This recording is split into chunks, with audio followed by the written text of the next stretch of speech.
의 경제기관 보고서 읽는 시간입니다. 먼저 국제금융센터 뉴스입니다. 1. 주요 투자은행의 세계 경제 및 주요국 성장률 전망. 미국 제조업 농업 부문 둔화가 투자 및 소비 지출에 부담이 될 전망. 무역정책 불확실성, 자산가격 변동성, 대외 여건 악화 등의 미 경기의 하방 리스크. 9월 ISM 제조업 지수 등 제조업 부문 약화, 무역 분쟁 불확실성 지속이 주요 원인, 서비스업 및 소비로의 파급 우려. 중국 관세 발효로 인한 3분기 수출 약화, 부동산, 제조업 투자 둔화 예상. 통화정책 완화에도 불구하고 무역 분쟁이 지속될 시 4분기 성장세도 둔화할 우려. 미중 무역 긴장 심화, 신용부도 급증, 급격한 부동산 가격 조정 등이 중국의 경기 하방 리스크. 일본 세금 인상으로 소비, 자본 지출 감소, 글로벌 경기 둔화에 따른 수출 침체 등의 영향으로 19년 성장률 하향 조정. 8월 산업생산 마이너스 4.7%, 9월 소비자 신뢰 지수는 11년 6월 이후 최저로 경기 회복 신호가 부재한 가운데 통화정책 여력도 부족하여 경기 부양의 어려움. 2. 주요국 동향 및 경제지표. 미국 고용 사정, 긍정과 부정이 혼재된 가운데 연준 당국자 의견도 양분. 노동부가 발표한 9월 고용 통계에서는 실업률이 1969년 12월 이후 최저치를 기록. 연준 파월 의장은 미국 경제가 일부 위험에 직면하고 있지만 전반적으로 양호한 여건에 있다고 언급. 애틀랜타 연은 보스텍 총재는 미국 경제가 연착륙으로 갈지의 여부는 무역 마찰과 지정학적 긴장이 좌우할 것이라면서 미국 경제의 낙관적 요소가 다수 있다고 언급. 양호한 노동시장을 배경으로 2019년 미국 경제는 성장세를 유지한다고 전망. 금리 인하에 반대 입장을 표명한 보스턴 연은 로젠그렌 총재는 세계 경제 성장세 둔화와 무역 마찰의 영향이 미국 경제로 파급될 가능성에 주목하고 있다면서 소비 심리 움직임이 중요한 변수라고 강조.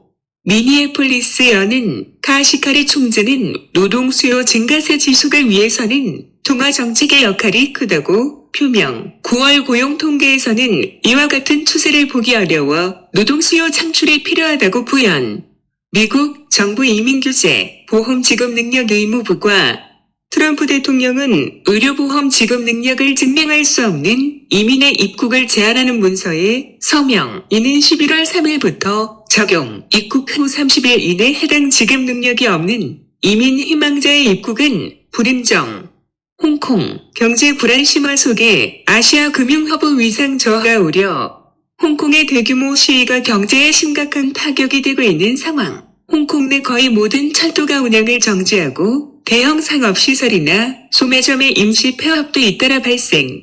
중국계 기업에 대한 파괴 행동도 지속. 시위 과격화로 인해 중국 본토 관광객이 급격하게 감소하고 대형 이벤트가 중지되면서 8월 소매 매출 증가율은 전년 동월비 23% 감소. 해외 금융기관에서는 아시아 핵심 거점으로서 홍콩을 기피하는 움직임이 점차 확산. 라이벌 도시인 싱가포르로 해외 금융기관 이전이 지속되면 홍콩의 금융 경쟁력 약화는 불가피. 다음은 경제정보센터 뉴스입니다.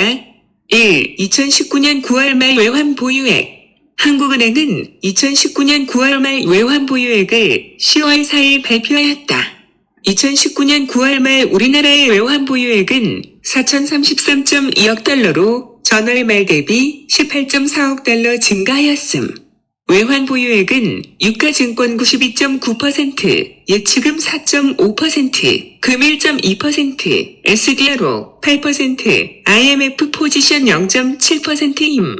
2019년 8월 말 기준 우리나라의 외환 보유액 규모는 세계 9위 수준임. 2. 1,600억 원 규모 제2차 스케일업 금융 지원. 중소벤처기업부는 성장 잠재력이 큰 혁신 중소기업의 스케일업에 필요한 대규모 자금 지원을 위해 7일부터 2019년 제2차 스케일업 금융 참여기업을 모집한다고 밝혔다. 제1차 스케일업 금융 지원 사업을 통해 60개의 중소기업을 선정, 업체당 평균 30여억 원의 회사채 발행을 통해 1940억 원 규모의 스케일업 금융을 지원했음.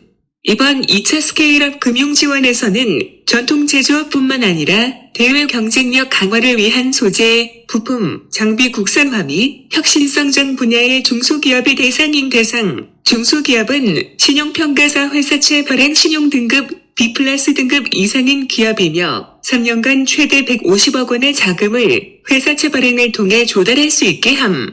오늘도 행복하시고 구독과 알람하시면 감사히 받겠습니다. 사랑합니다.